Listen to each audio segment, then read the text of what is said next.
Welcome, one and all. It's second year Players Day on the show. I am Dan Bespris, and this is Old Man Squad Fantasy Basketball. My lighting is a little bit off. You don't care. I do. I'm feeling self-conscious. I will fix it. Today, we're going to be talking about the second year players that I expect to have either a positive or negative impact, and certainly ones that belong on radars in some capacity. Tracing back to, there was a pun actually in that one, to players that performed well or adequately at some point last year. Please, first, before we get going, hit that like button. Actually, really makes a big difference. You wouldn't think so, but especially right when the show first drops, if people are watching it, listening to it, interacting with it, all that stuff, it jumps onto every damn board.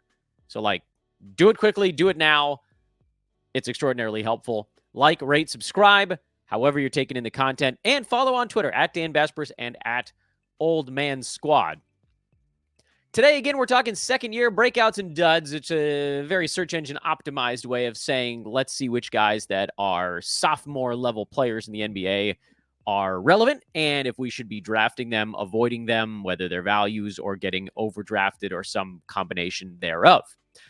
We're going to be doing this using the Yahoo current board. So the numbers that you guys see on your screen, those will be Yahoo ranks, the pre-ranks of some of these guys. It's not my number. It's their number. But it's also generally pretty close to where the guys are getting drafted, with a couple of exceptions, especially as you get kind of into the deeper names. And we will address each of them as we work our way through. BetOnline is the world's most trusted betting platform and your number one source for everything football? ? No, really. BetOnline is every stat, matchup, and even live odds and spreads to bet on during the games. Think you know your stuff? Great. Get in on their $200,000 mega contest and pick 5 games against the spread every week for your chance at weekly prizes and a share of $200,000. And when it's over, head to the online casino, play some blackjack, some poker, or hit up one of their 150 slot games. Head to BetOnline today. BetOnline, the game starts here. Shout out to our buddies over at the Believe Network for making sure we've got stuff cooking here on the advertising side. That's how we pay the very small bills that we accrue here at Old Man Squad Fantasy Basketball. Let's begin our look at the board. This is in order. Oh no, what have I done? I've screwed up the pictures. You guys are going to have to be okay with the fact that I forgot to alter the pictures. Very briefly, I think you guys saw Jalen Johnson, for those that are watching. For everybody else, you're going to just have to go without photographs. Oh, that makes this show a lot sadder. Oh, Dan. You really doinked this one. But we're in it now, so we're just going to keep on going with this sad iteration. There's no Wemby. There's supposed to be a picture of Wemby there. Oh, well, just imagine one. That big open space to the right of me, there was supposed to be a picture of Victor Wembanyama. Victor Wembanyama is going number 1 in Yahoo drafts right now, and that seems relatively reasonable. You guys know I prefer Nikola Jokic, but again, you're splitting hairs. Down the stretch last year, Jokic was number 1. Wemby was number 2 in 9 category leagues. Victor, no one ever calls him Victor. You think anybody calls him Vic? Sup, Vic? Probably somebody does. Anyway, down the stretch last year, he played about 32 and a half minutes per game. That's the last 25 games of the year. If you want to go last 15 games, he was up to about 33 minutes.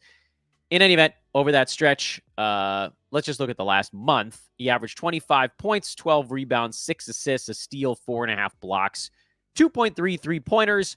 Not great percentages, 46, 76 for the splits, and almost 5 turnovers a game during that stretch. And I think you can expect a lot of that stuff to carry over. Of course, Vic's value is buoyed quite a bit by that absurd block count. And when you remove blocks, not that you would if you drafted Wembanyama, over that same month, he was number 54. There is legitimately no category, and this is, again, why I prefer Jokic, but, we're talking about Wembanyama. There really isn't a category with Jokic where if you pull it out, he moves down the board much more than, 4 slots. And then for Wemby, for there to be one that he falls 50 is, it's the fear of having so much tied up in one statistical category. Now, with Wembanyama, he's so far out in front of everybody else, and he's such a wild freak of a human being that you kind of assume that category is relatively safe, even at its ridiculous number. And in terms of what to expect for this year, I don't think it's that crazy to just assume that he carries over a bit what he was doing down the stretch last season, which was, 33 minutes a game instead of 28 or 29, getting more opportunity, playing alongside now this year a more experienced point guard in Chris Paul. You hope that gets him better opportunities. You hope that has his brain and body adjust to the speed of the NBA game. The percentages tick up a little bit. So for Wembanyama this year, I think somewhere in the neighborhood of 26 points per game, 12 rebounds is pretty repeatable. Assists might actually come down a tiny bit if the ball's not in his hands to start the plays as often, but, 4.5 to 5.5 feels attainable. Over a steal, 3.5 to 4.5 blocks is fine. And then you hope for like 47 and 77 kind of splits, just small upticks there with a lot of turnovers that hopefully also come down.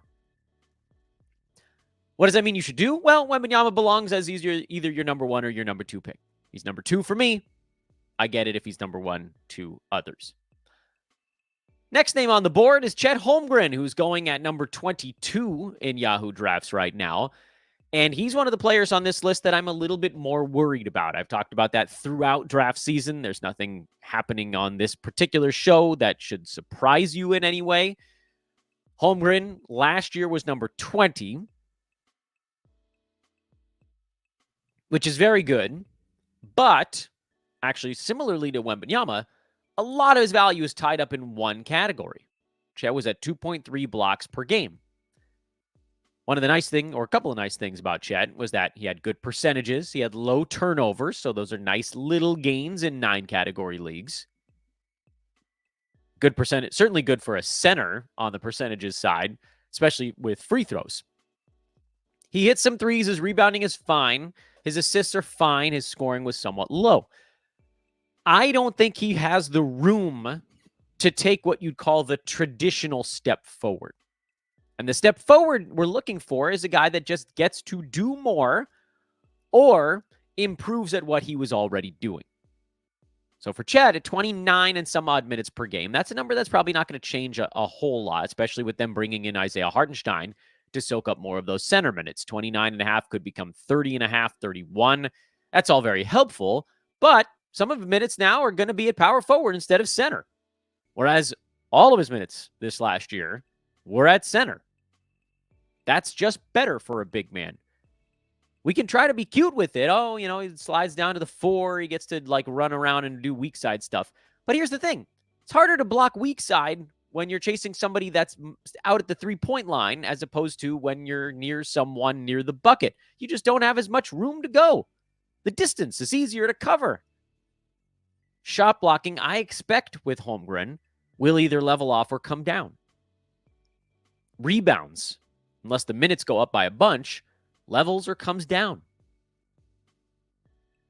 He was number 20, again, in 9-category last year. And the low turnovers were a big reason why. And honestly, guys you're drafting in the first, second round, that's kind of when you should expect to be taking your higher turnover dudes. So I don't really like Holmgren where he's at. I don't know that he takes much of a step forward this year in terms of traditional fantasy production. And so in terms of is this someone that I think is if we're going to classify him as an arrow up or arrow down, I would say arrow down. And I'd rather take that Chet in the third round, even if I don't think that's actually going to happen. Brandon Miller is going at number 66 in fantasy leagues right now. That's his early rank on the Yahoo board. And that, to me, is kind of nuts. So Miller on the year was number 116 in 9-cat. 17 points, 4 boards, 2.5 assists, a steal, half a block, 44% from the field, 83 at the free throw line, and 2.5 3-pointers per game. His big run this last year came when most of his team was out. But there was a problem in there. Even when most of the team was out, he still wasn't really racking up the big-time numbers. And the reason for that is he doesn't do a ton defensively. He doesn't rebound much from a wing position. He doesn't pass much from a wing position. He's strong, at least when everybody was out, at scoring, threes, and free throw percent. What kind of a stat line does that sound like to you guys? Not what I think we were expecting. Because Brandon Miller, he's not a little dude. He's a small forward. You guys, I guess you could call him like a big shooting guard. I don't know. He's 6'7", and he's probably going to fill out into his form a little bit more.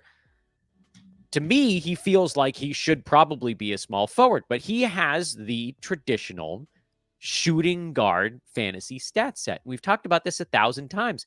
That, in my opinion, is probably the hardest fantasy stat set to translate into traditional rank. Because the stuff that he's good at simply isn't that hard to find. He's not a volume free throw shooter, so it's not like we could say that's a place where it all comes together. It's mostly points and threes. Steals are okay. I guess if you look at the entire larger body of work, the steals were fine at 0.9, but not big. Field goal was bad. Blocks were better than your average shooting guard, but not really anything to throw a ticker tape parade about. Typically, the shooting guard, the prototypical shooting guard fantasy stat set, needs one extra thing to make it useful. Big steals or big assists are generally the two things that you see touched on by these types of players, but a big bump in field goal percent is a possibility as well. Brandon Miller doesn't have any of those things. Not to say that he won't in his second year, but you're drafting him basically higher than he ever got last season. There was a little stretch in there where he got hot. And again, everybody except for Miles Bridges, I think, was out for the Hornets at that point. And that was when he went on like a top 50, 60 run. But overall, he didn't get to that mark last year. And I don't at all understand why he's going at 66 this season when he hasn't shown us the ability to be there. Could he get there? Sure. But when you think about other guys going kind of in that same general range, 66, there are other shooting guards that have more established fantasy credentials than he does. Devin Vassell is right behind him in rank and in ADP. They're neck and neck. And I would rather have Vassell by a country frickin' mile. Because I think their scoring is going to be similar. I think Vassell's percentages are going to be better. At least a field goal percent. I think his assists are going to be better. I think his turnovers probably be lower. Rebounds might even be about the same. I'd rather have Vassell. Vassell right now is like what everybody wants Brandon Miller to be. So why take the one that hasn't shown he can do it yet? Take the one that has. Can't believe I forgot to put the pictures on this thing. Next second-year player to talk about is Derrik Lively II. He's pre-ranked at 112, and that feels relatively fine for him, honestly. He was number 120 last year in about 24 minutes per game. That's despite a very poor free throw mark. He doesn't get to the line all that often, but when he does, it's not good. And it was extra bad down the stretch. Last 20 games last year, Derrik Lively shot 36% at the foul line. So let's, for a moment, look at him in two different scenarios. When he's punting free throws, he should be able to cruise into the top 100. Cruise, ladies and gentlemen. If you are trying to win free throws, this is probably a fair place to take him. If he gets 25, 26 minutes, he's probably sitting just inside the top 100. And I think that's an attainable number for him, with Daniel Gafford maybe getting around 22 or 23. I don't think that Lively is going to explode this year and play 29 minutes a ball game and Gafford goes down to 19. I think it's going to be closer to an even split with a little tip in Lively's favor. 26, 22, 25 and a half, 23 and a half, something in that neighborhood. Which unfortunately caps him out a little bit because the free throws are going to be a drag. The field goal is going to be great. You like the defensive stats. The rebounding is fine. Not spectacular, but fine, especially on a team where Luka's getting a lot of the boards anyway. And then PJ Washington comes in. He'll clean up a few as well. So the rebounds are not in heavy supply for this team regardless. But again, when you're looking at team build, this is one of those late centers that's just out there and available. And so for a lot of teams, you start with Giannis, you start with Luka, you start with sometimes even Anthony Davis, you start with other guys. You might think about punting free throws. Derrik Lively is a great target in the 10th round. Because punting free throws, he already jumps inside the top 100. And then the upside is, does he do a tiny bit more than we expect him to do? Because for the entire season last year, like we mentioned, he was right around number 120. He was number 82 if you were punting free throws. So already he's ahead of this draft position by 3 rounds, basically. 30 slots, 2.5 rounds, whatever. So if he gets any better, awesome. There's even more distance there. And if he doesn't, then he's kind of fair no matter where you're. Like, good for punt free throw anyway, and fine if you're not. Keon George is pre-ranked 124, and he's very much a team build kind of guy in a way that, frankly, Derrik Lively was not. So you're like, Dan, you just talked about Derrik Lively being a guy that you love if you're punting free throws.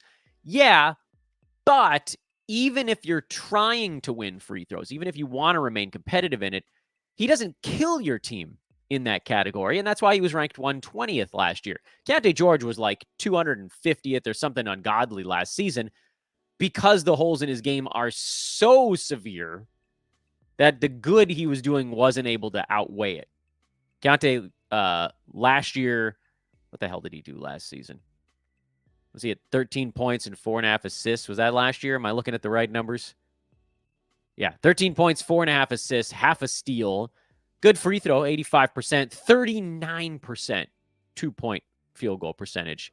And then again, 2.5 turnovers in only 27 minutes a game. That was where other dudes around him were still doing stuff for part of the time. If you look at the second half of the season, there's like, you got to work really hard to figure out a way to get Keon George onto the board. There you go. If you were punting field goal and turnovers, then the last 25 games, he was number 127. Even that wasn't quite enough because the assists were only at 4.7. I think there was like a feeling that he was getting 6 or 7 assists, but he wasn't. He was under 5 during that stretch.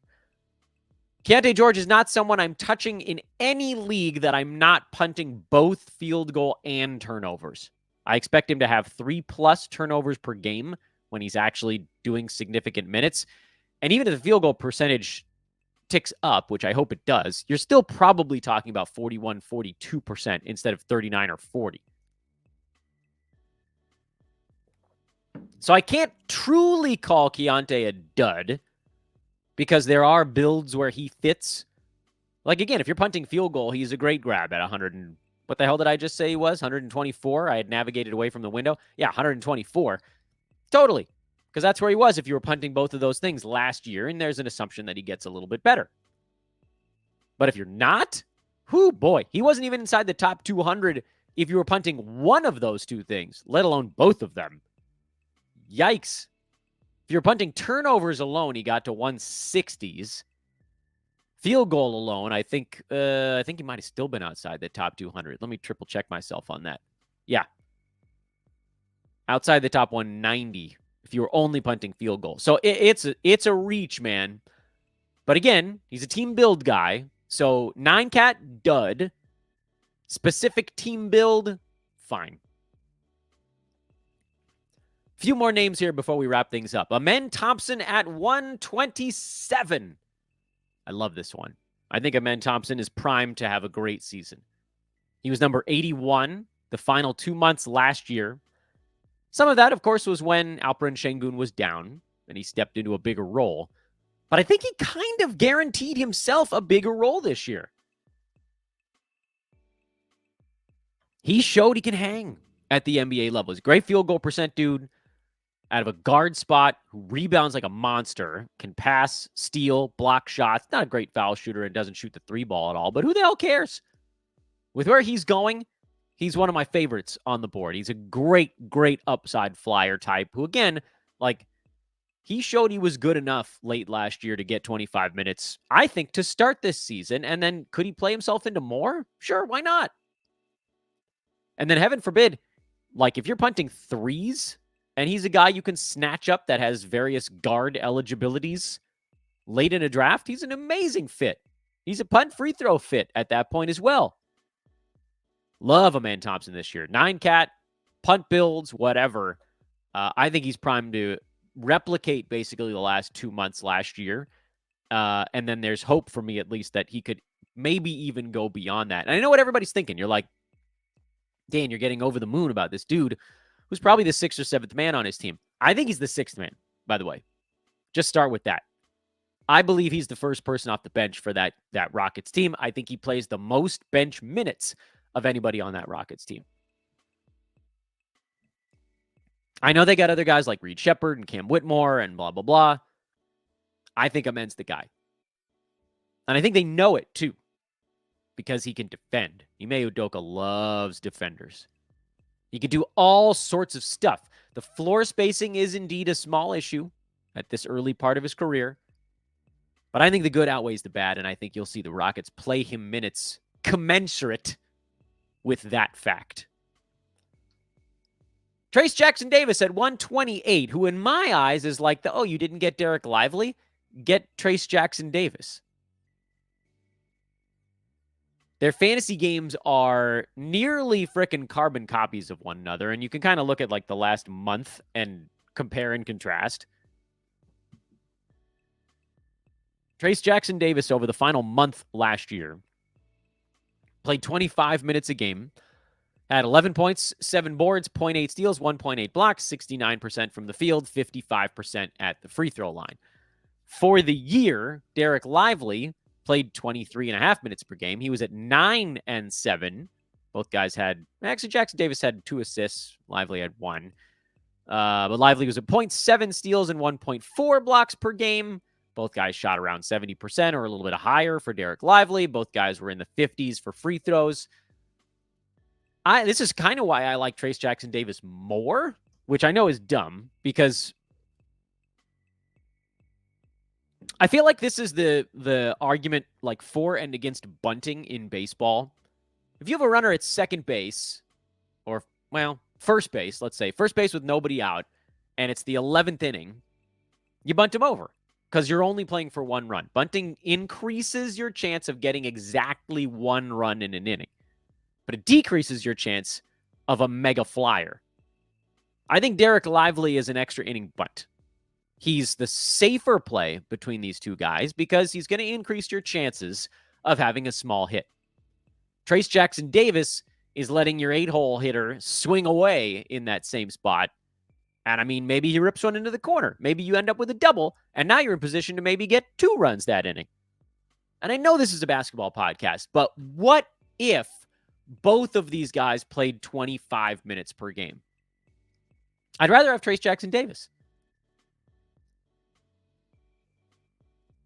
I think, some of that is because Jackson-Davis was at 55% at the free throw line, and Lively was worse.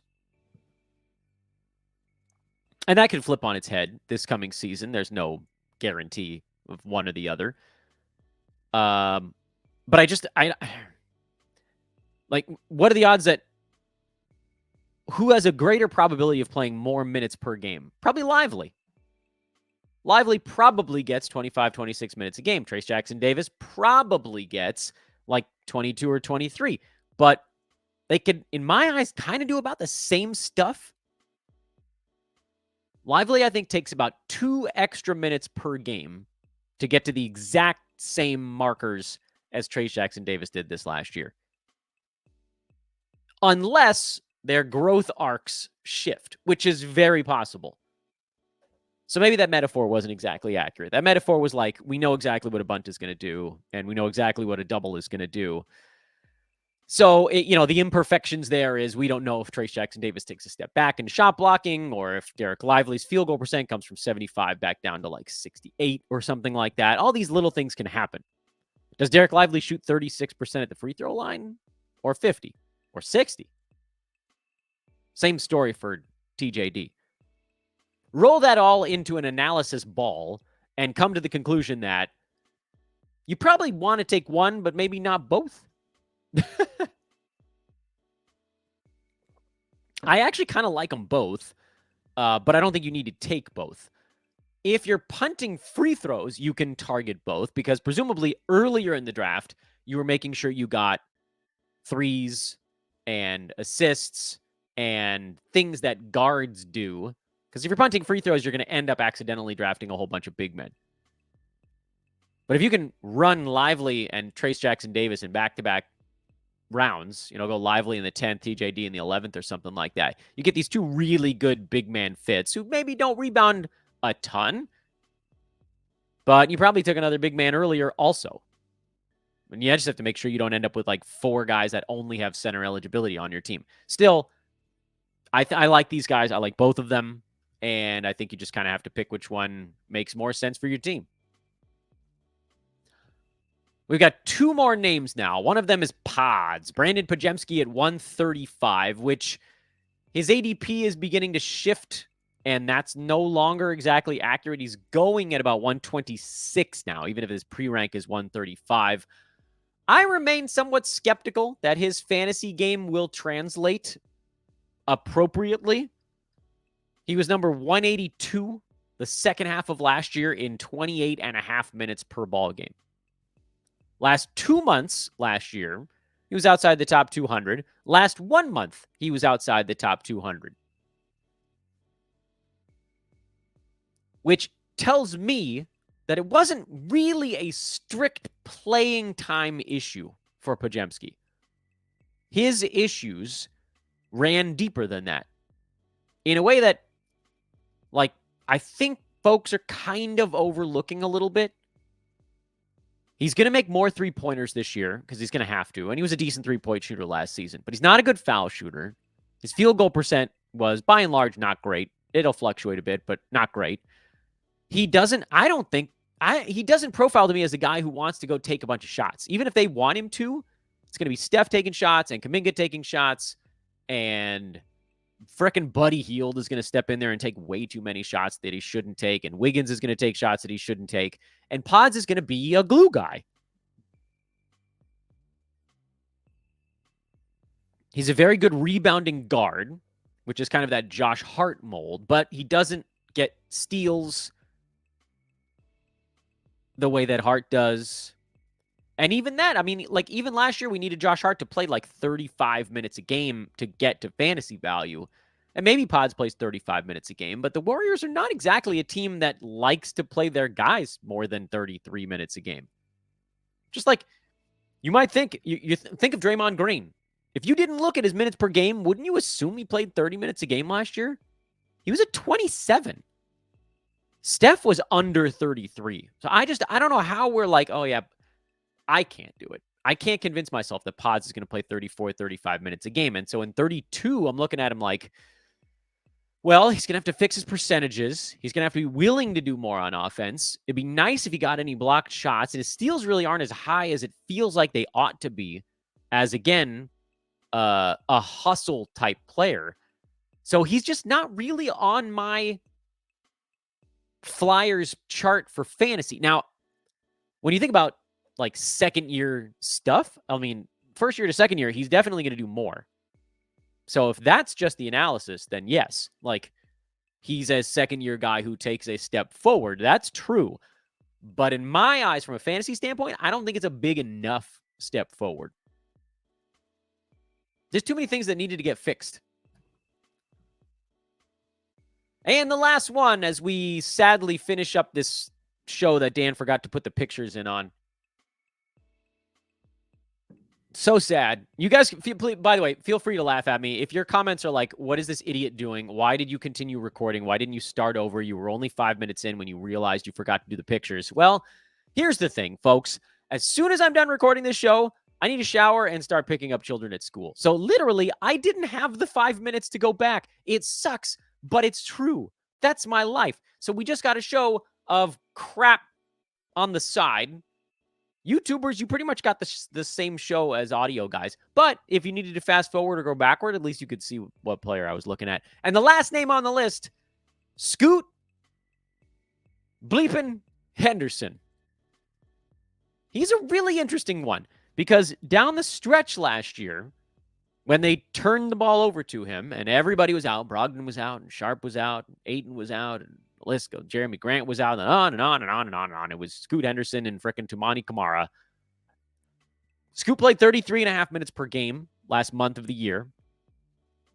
Took 16 and a half shots during that stretch and averaged 18 points, 7.5 assists, 1.4 steals, 2 3-pointers on 41.5% from the field and 81% at the free throw line with, hold on, wait for it, 5 turnovers a game.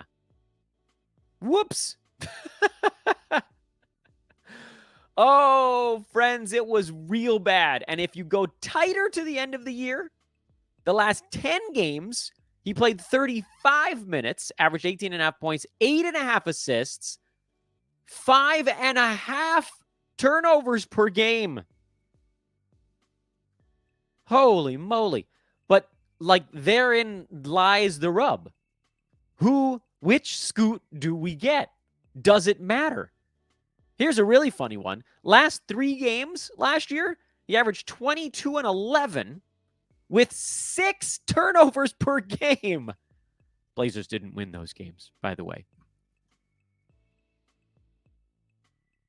By the way, Scoot Henderson is a lovely example of why there should be some sort of punishment for folks that just give the ball away every time, whether it's assist to turnover ratio as a category or turnovers. It's why I still prefer 9 over 8 cat, because he should be rewarded for getting 22 and 11, but he should also be punished for giving the ball away like half the number of turnovers a team should have in a ball game. I don't care how many assists you get. 6 turnovers is too many. It's double what Tyrese Haliburton was doing during that same stretch on basically the same number of assists. It's a measurement of team value. But I think that because this happened basically after a lot of leagues were done, think about it from that perspective. Like, Scoot's best run of the year came during the last 3 weeks of the regular season when most head-to-head leagues are over. That means a lot of people probably just didn't see it happen. And that works in our favor because if you are punting turnovers, Scoot Henderson has a chance to be a fantasy value this year. For the entire season, he was 132 in a punt turnover build. And that's with like 3.5, 4.5 months where he wasn't really doing anything. Last 2 months, some of the team was still healthy for that. Punting turnovers, he was 116. That's a startable guy in that mold. And if you're punting turnovers, you're probably not hard targeting field goal percent. It'd be a weird you don't have to be the worst at field goal percent, but you're probably not winning it most weeks. You might just be trying to remain partially competitive. Scoot is... So, okay, well, I feel like I need to backtrack just the tiniest bit. You guys know me. I like to win the percentages. So odds are I won't have that much Scoot on my personal fantasy teams.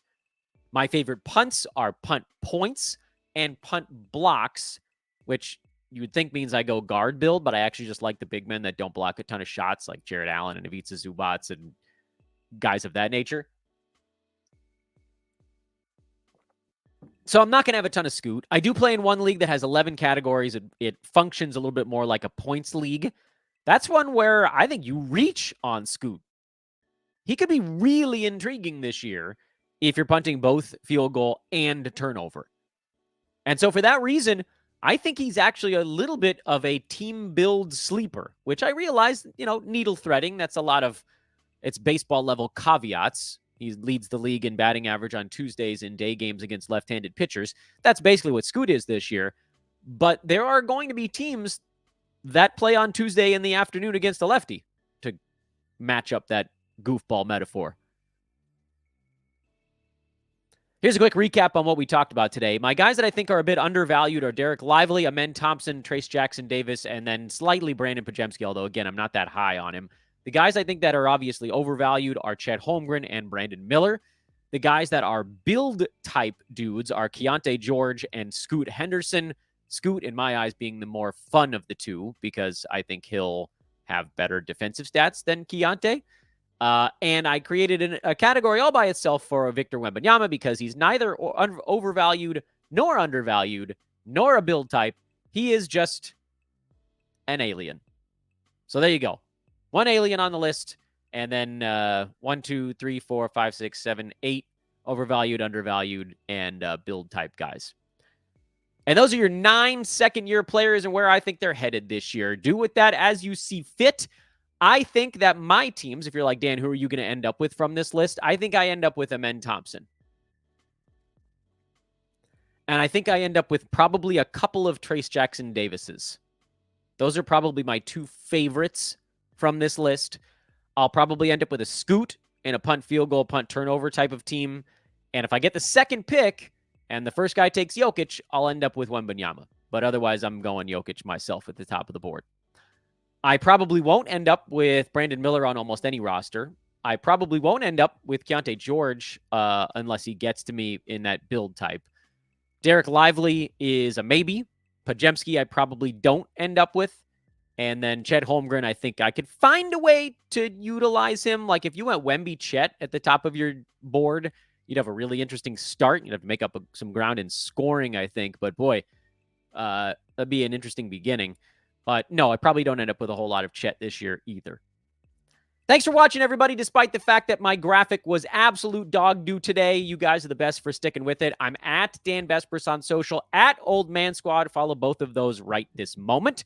Click that like button. Click that subscribe button. Please, if you have a second to do a 5-star review, it's really fast on Spotify. It takes like an extra 30 or 40 seconds on Apple, but it does really go a long way.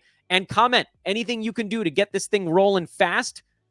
That's a big, big deal for us as we continue our surge towards 2,000 subs on YouTube and towards, I think, 1,000 combined on the traditional platforms. Pretty cool. We're rolling. And I don't know. All I have are hugs and kisses for all of you guys.